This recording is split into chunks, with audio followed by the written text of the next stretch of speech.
And today we are talking about my favorite lure that came out of the October Breast Cancer Awareness Month LTB box. So today is a typical fall day. It's I think what is it today, the 29th?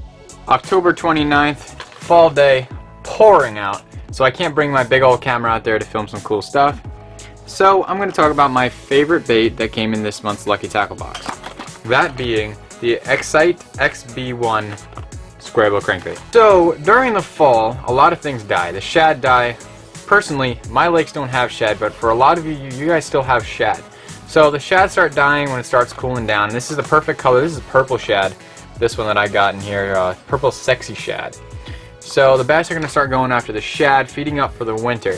Also, two things. I love moving baits in the fall. Sqaurebill crankbaits and lipless crankbaits are my favorite. The big bass are really stocking up for the winter, so they're going to be eating anything they see. Sort of like the spring, but a little bit slower when it starts getting cooler. The second thing I like about the Sqaurebill crankbait is the fact that it only dives up to 5 feet. I don't really have that much deep water, so 5 feet is pretty much the most I can cast into without catching tons of weeds and just bringing in salad the entire time. For future tips for when it starts getting cooler, the bass are feeding up right now during the fall, so throw as many fast moving baits as you possibly can, and then once it starts getting cooler, slow it down because their metabolism starts to slow down. But for you guys who are fishing big lakes, big rivers and all that cool stuff, the bass are going to start moving down into the middle of those lakes, the deeper parts of those lakes. So they won't be up in the creek arms or anywhere just moving around anymore. They're going to be solidified down in one little place, pretty much stacked up, and it's your job to catch them and entice them. So as it starts getting cooler, you're going to start using slower baits and Ned rigs, drop shot rigs. Like I said, I can't really do much of that, but I'll do my best to do what I can here. I don't have deep lakes. Deepest part I can probably fish is 10 feet. You guys got like 25 feet, 30 feet. Not all of you, but most of you. So let me talk to you guys about what I'm going to throw, or how I'm going to throw this Sqaurebill crankbait, where I'm going to throw it this time of year. So right now we got around 60-degree averages and down into the high 40s at night. I'm going to be throwing this on a medium to medium fast action 7-foot plus rod. So anything between 7 foot and 7'6" is what I'm going to throw on here. I love the real quick bend that the rod does with the medium fast action for the crankbaits and lipless crankbaits. Most of the time, for this type of Sqaurebill crankbait, one of these smaller guys, you don't have giant beefy hooks on them, so you don't need super heavy rods to set the hook. When it comes to line, I'm gonna probably be throwing around 10 to 15 pound braid. Once it starts getting cooler, you might want to switch up to a fluoro. That way it's more clear in the water. The water's gonna start clearing up. So at least that's in my case. A lot of you guys say that the water gets dirty in the winter for you guys, but here it clears up. 3, where am I gonna be throwing this?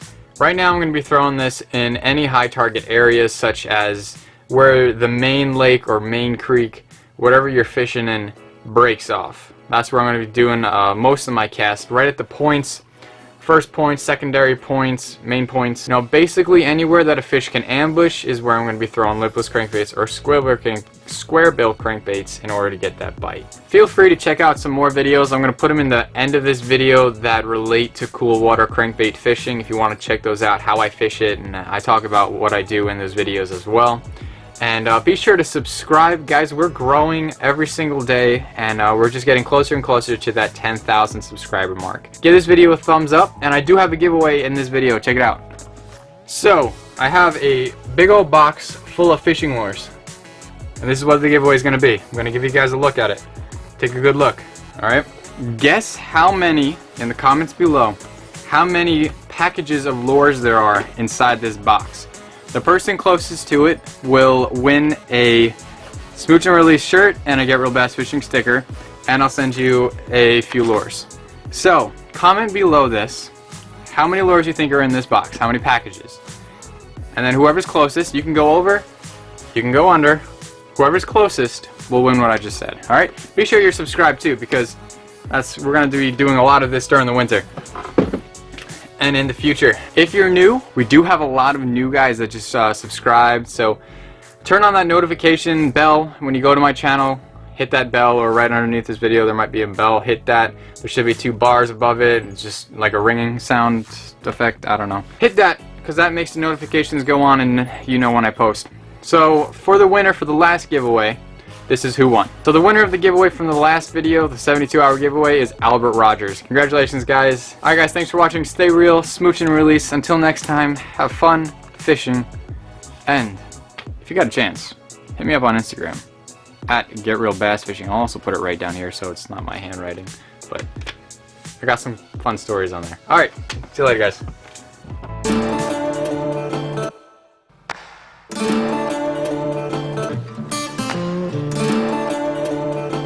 3.5. His eye is taken out.